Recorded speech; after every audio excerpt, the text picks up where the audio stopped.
27th of August 2026, and today an 800 watt solar plug-in system becomes legal in the UK. Now, I had my system set up on the 17th of August and I've been testing it for the last 10 days. Things like, is the inverter getting too hot? How hot is the plug getting that's plugged into my mains? And everything has been absolutely fine the whole time through. Very, very pleased with it. So this is the Hoymiles app. I have a Hoymiles 800 watt high flow inverter. This is the app. It's a generic app and I'll go through that. So this is the home screen. Starts out the top, My Home. That's what I've called it. There's Add Devices and Settings. We'll go through all that. This is a generic house, as you can see. Balcony system. 2 solar panels coming down to the inverter into the house.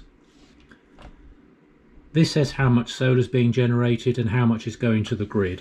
You can see they're the same. I actually think that's a fault on the app, and I have given some feedback to Hoymiles earlier today and I'm waiting for a reply. This is actually a higher figure and I'll show you that in a moment. Then we come down to energy generated today, 854 watts and 23 pence. I'm on a fixed rate at 25.57 pence per kilowatt hour.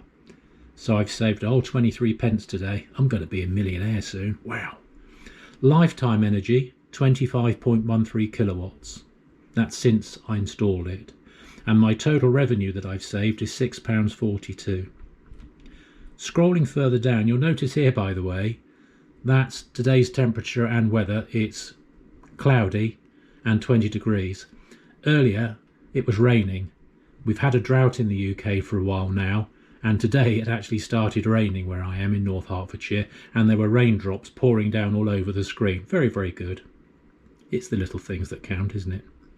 Now this shows historical data as you scroll down. The day, so today, this is what we've been generating. Here, 0603 hours, that's sunrise, and 2004 hours is sunset, and we're on production. If I flick that off, it just gives you a blank. Today's production, 2.4 kilowatts. And you can see if you touch the screen, it goes across the time and how much was being produced at that instant, and it's falling away because it's cloudy as anything at the moment.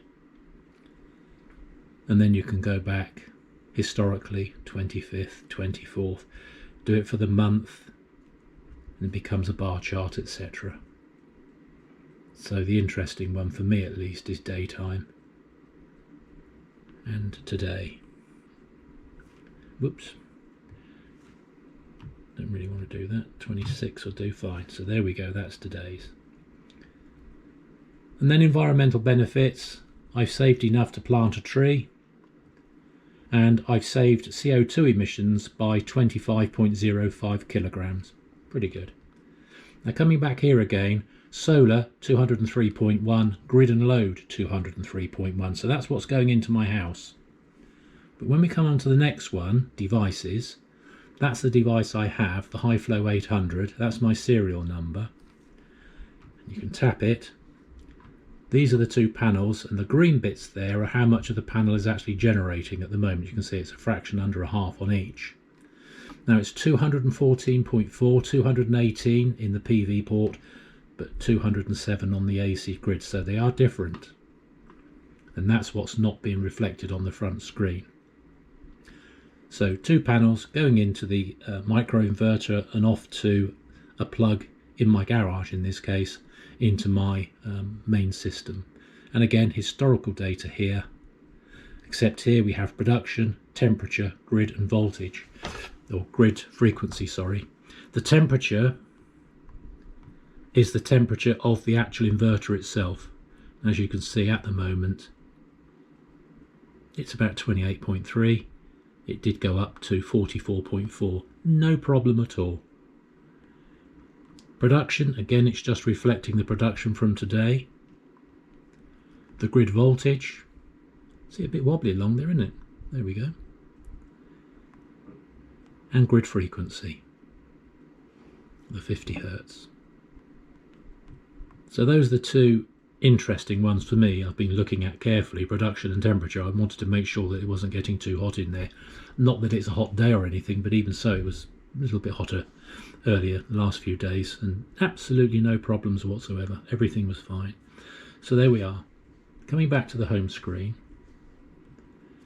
up here, the plus, let's create the system, which is what I did, add a device, and this is what it did to start with. It scanned and it found it, and I tapped it and off we went. I set it all up as per directions. Here, settings, output power setting. Interesting, this one. You'll notice 100 watts minimum, 2 kilowatts maximum. Now, any human being would say, let's slide that up to the top there and get 2 kilowatts. Doesn't matter what you do with this slider, this system, the microinverter, is capped at 800 watts, end of story. You can see it's on 892, makes no difference. If I move it and confirm that I want it moved, I get a risk warning. This setting relates to the connection between the device and the public power grid, and therefore must comply strictly with local regulations and requirements of grid operators. Fine. But at the end of the day, no matter what you set that to, it will be 800 watts coming out.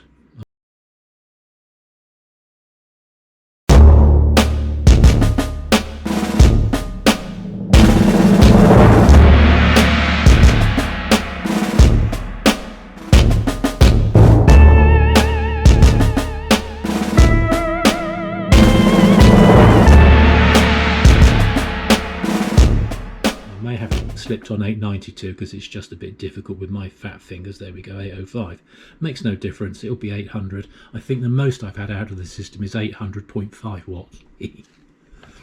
So that's the output power coming into the grid. But this is a generic app. There are other products that Hoymiles make that this app can be used for, and obviously some of them could go up much higher than the 800 watts. Grid profile setting. If the device is properly connected with the grid, but there is still an abnormal grid connection, please use this feature to reconfigure the grid profile for the device's region. Hit that, nothing happens. We've got a good grid. System information is my name and address. Don't know why it says system information, because it's me, I'm not a system. Firmware upgrade. I had a firmware upgrade about 2 days in, so it was sending bits and pieces back to China. Bop. You need a software upgrade, or firmware upgrade as they're calling it here, and it did that. And how much I've earned, again historically, day by day, and the total. And I set this up, utility rate plan. I'm on a fixed rate in GBP pounds, Great Britain pounds. Price is 25.57 pence per kilowatt hour, but I'm not able to sell it, so I can't put a price in here to how much I'm selling it. Shame, that one. Maybe the government will get on top of this later when it becomes popular and say, yes, there's a lot of free energy going into the grid, it should go to the householder or the person owning the system. We'll see.